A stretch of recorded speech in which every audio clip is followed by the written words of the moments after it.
దేవుడు అంటున్నాడు, నువ్వు జయిస్తే ఈ లోక పాపాల నుండి నువ్వు ఆ పాపాన్ని విడిచిపెడితే నా సింహాసనం మీద కూర్చొని పెడతాను. హల్లెలూయా. చెప్పండి కూడా దేవుని నామమున స్తోత్రం. నువ్వు జయ జీవితాన్ని కలిగి ఉంటే లోకంలో ఆయన సింహాసనం మీద కూర్చుంటావు.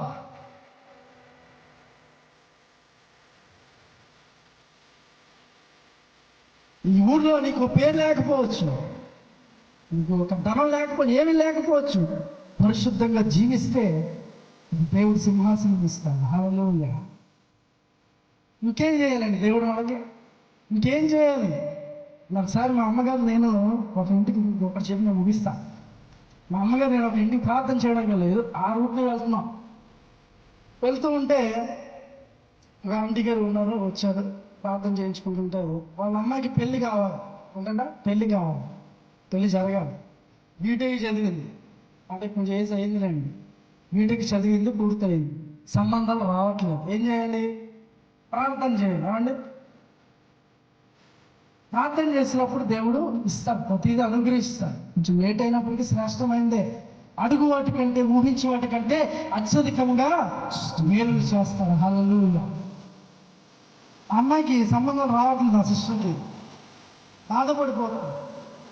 పుట్టుకేస్తూలే మధ్యలో వచ్చిన వాళ్ళైనా బాగున్నారు, కానీ ఈ మనంటారు కదా, జన్మించేస్తున్నారు పుట్టుకేసమా వచ్చేసింది. గబగా ప్రార్థన మొదలెడుతున్నారు అమ్మగారు. ఆంటీ నా కోసం ప్రార్థన చేయకండి, దేవుడు నా పెళ్లి చేయలేదు, నాకేమీ చేయలేదు, నా ప్రార్థన వద్దండి. అప్పుడు 3 అంతస్తులు అండి అమ్మవలసిన కదా, 3 అంతస్తులు ఇల్లు, నాన్నగారు మిలిటరీలో జాబు, అవి కూడా లేని వాళ్ళు ఎంతోమంది ఉన్నారు కదండి.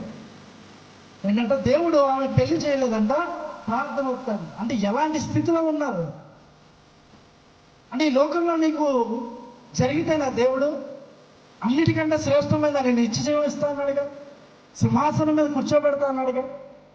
అంటే ఈ మాటలన్నీ పక్కన పెట్టి జరుగుతుంది పెళ్లి కదా, ఈ సంవత్సరం కాబట్టి వచ్చే సంవత్సరం దేవుడిని జరుగుతుంది కదా. అంటే ఎలాంటి స్థితిలో ఉన్నారు చాలామంది. వాళ్ళకి జరగకపోతే, మేలు చేయకపోతే దేవుడు కాదు.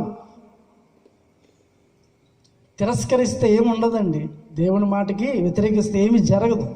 నువ్వు లోబడి, అదే అన్నారు కదా, సమ్మతించి నా మాట వింటే మేలు చేస్తా అంటాడు. హల్లెలూయా. ఈ రాత్రి దేవుడు మీ నుండి కోరుకునేది ఒక్కటే, మీ హృదయం కావాలి ఆయనకి, పరిశుద్ధ మార్గంలో నడవాలి. మీ స్వభాభిప్రాయం కంటే, అంటే మీ ఆలోచన కంటే ఎక్కువగా దేవుణ్ణి మీరు ఎంచాలి.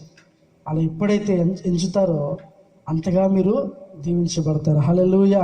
అందరూ లేచి నిలబడదాం, అందరూ కూడా ప్రార్థన చేసుకుందాం. హల్లెలూయా.